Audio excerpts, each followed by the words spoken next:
When Ben Gurion convened the consultancy on 11 May, he asked his colleagues to assess the possible implications of a more aggressive Jordanian campaign in the future. The bottom line of that meeting can be found in a letter Ben Gurion sent to the commanders of the Haganah brigades, telling them that the legion's more offensive intentions should not distract their troops from their principal tasks. The cleansing of Palestine remained the prime objective of Plan Dalet. He used the noun bi'ur, which means either cleansing the leaven in Passover or root out, eliminate. Their calculation proved to be right. Although the Jordanian army was the strongest of the Arab forces and thus would have formed the most formidable foe for the Jewish state, it was neutralized from the very first day of the Palestine War by the tacit alliance King Abdullah had made with the Zionist movement. It is no wonder that the Arab Legion's English commander-in-chief Glab Pasha dubbed the 1948 war in Palestine the Phony War. Glab was not only fully aware of the restrictions Abdullah had imposed on the Legion's actions, he was privy to the general pan-Arab consultations and preparations. Like the British military advisers of the various Arab armies, and there were many of them, he knew that the groundwork of the other Arab armies for a rescue operation in Palestine was quite ineffective. Pathetic, some of his colleagues called it, and that included the ALA. The only change we find in the overall Arab conduct once the mandate had ended was in the rhetoric. The drums of war were now sounding louder and more boisterously than before, but they failed to cover the inaction, disarray, and confusion that prevailed. The situation may have differed from one Arab capital to the next, but the overall picture was quite uniform. In Cairo, the government only decided to send troops to Palestine at the very last moment, 2 days before the end of the mandate. The 10,000 troops it had set aside included a large contingent, almost 50% of Muslim Brotherhood volunteers. The members of this political movement, vowing to restore Egypt and the Arab world to the orthodox ways of Islam, regarded Palestine as a crucial battlefield in the struggle against European imperialism. But in the 1940s, the Brotherhood also regarded the Egyptian government as a collaborator with this imperialism, and when its more extreme members resorted to violence in their campaign, thousands of them were imprisoned. These were now released in May 1948 so that they could join the Egyptian expedition, but of course they had no military training and, for all their fervor, were no match for the Jewish forces. So they sent them there to get massacred, I think. Syrian forces were better trained and their politicians more committed, but only a few years after their own independence, following the French mandate, the small number of troops the Syrians dispatched to Palestine performed so badly that even before the end of May 1948, the consultancy had begun to consider expanding the Jewish state's borders on its northeastern flank into Syria proper by annexing the Golan Heights.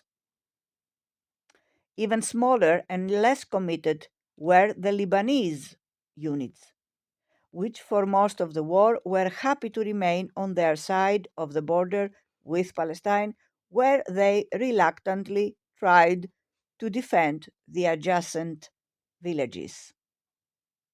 The Iraqi troops formed the last and most intriguing component of the all Arab effort. They numbered a few thousand and had been ordered by their government to accept the Jordanian guideline. That is, not to attack the Jewish state, but just to defend the area allocated to King Abdullah, namely the West Bank. They were stationed in the northern part of the West Bank. However, they defied their politicians' orders and tried to play a more effective role. Because of this, 15 villages in Wadi Ara, on the road between Afula and Hadera, were able to hold out and thus escape expulsion. They were ceded to Israel by the Jordanian government in the summer of 1949 as part of a bilateral armistice agreement. For 3 weeks, these Arab units, some provoked into action by their politicians' hypocrisy, others deterred by it, succeeded in entering and holding on to the areas the UN partition resolution had allocated to the Arab state. In a few places, they were able to encircle isolated Jewish settlements located there and occupy them for a while, only to lose them again within a few days. The Arab troops that entered Palestine quickly found out they had overstretched their supply lines, which meant they stopped getting ammunition for their antiquated and quite often malfunctioning arms. They sent them there to get massacred. Oh, yes. One more time, the masses has have to be massacred. Their officers then discovered that there was no coordinating hand between the various national armies, and that, even when supply routes were open, the weaponry in their home countries was running out. They sent them to war with no arms, no weapons. Weapons were scarce, since the Arab army's main suppliers were Britain and France, who had declared an arms embargo on Palestine. Wow, wow. They are killers of the masses, all of them, the big ones. This crippled the Arab armies, but hardly affected the Jewish forces, who found a willing furnisher in the Soviet Union and in its new Eastern Bloc. As for the lack of coordination, this was the inevitable result of the decision by the Arab League to appoint King Abdullah as the supreme commander of the All Arab Army, with an Iraqi general as the acting commander.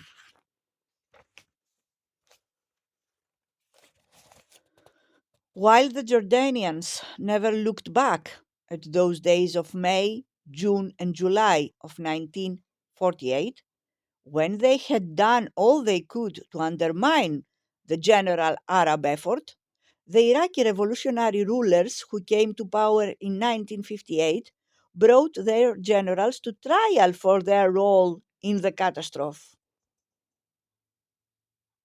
No, no, no, no, no, I can't believe this. No, it was the general's fault.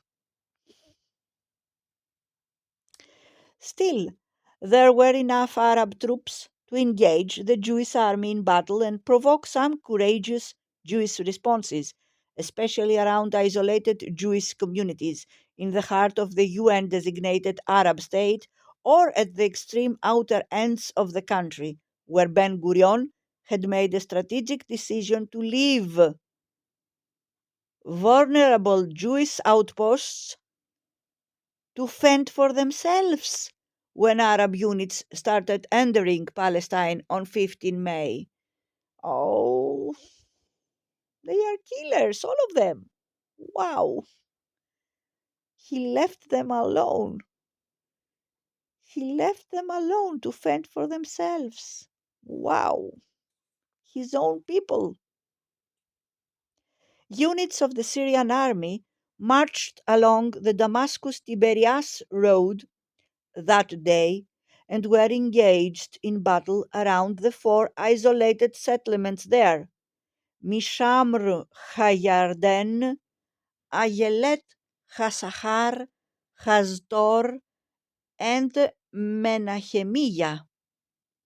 They succeeded in occupying only Mishmar HaYarden, where they remained until the first day of the truce, 11 June.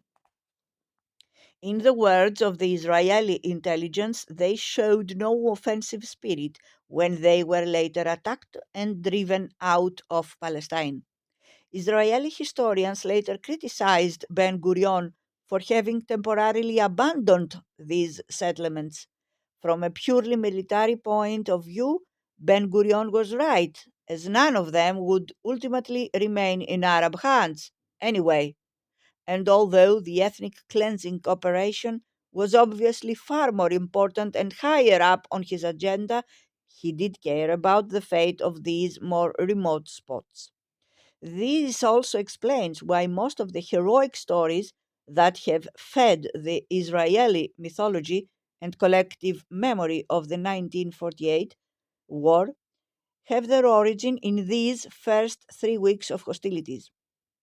The real war also included other tests of resilience and resolution on the Israeli side. Tel Aviv, for instance, was bombarded several times in the first few days of the war by Egyptian airplanes, but these subsided and disappeared over the following weeks. However, the presence of the Arab troops was never enough to stop the ethnic cleansing, none of whose horror stories ever troubled the official and popular Israeli narrative, as they were totally erased from it. Furthermore, the cleansing operations in the second half of May 1948 were no different from those of April and early May. In other words, the mass evictions were not affected by the end of the mandate, but went ahead uninterrupted. There had been ethnic cleansing on the day before 15 May 1948, and the same ethnic cleansing operations took place the day after. Israel had enough troops both to handle the Arab armies and to continue cleansing the land. It should be clear by now that the Israeli foundational myth about a voluntary Palestinian flight the moment the war started, in response to a call by Arab leaders to make way for invading armies, holds no water. It is a sheer fabrication that there were Jewish attempts, as Israeli textbooks still insist today, to persuade Palestinians to stay. As we have seen, hundreds of thousands of Palestinians had already been expelled by force before the war began, and tens of thousands more would be expelled in the first week of the war. For most Palestinians, the date of 15 May 1948 was of no special significance at the time. It was just one more day in the horrific calendar of ethnic cleansing that had started more than 5 months earlier.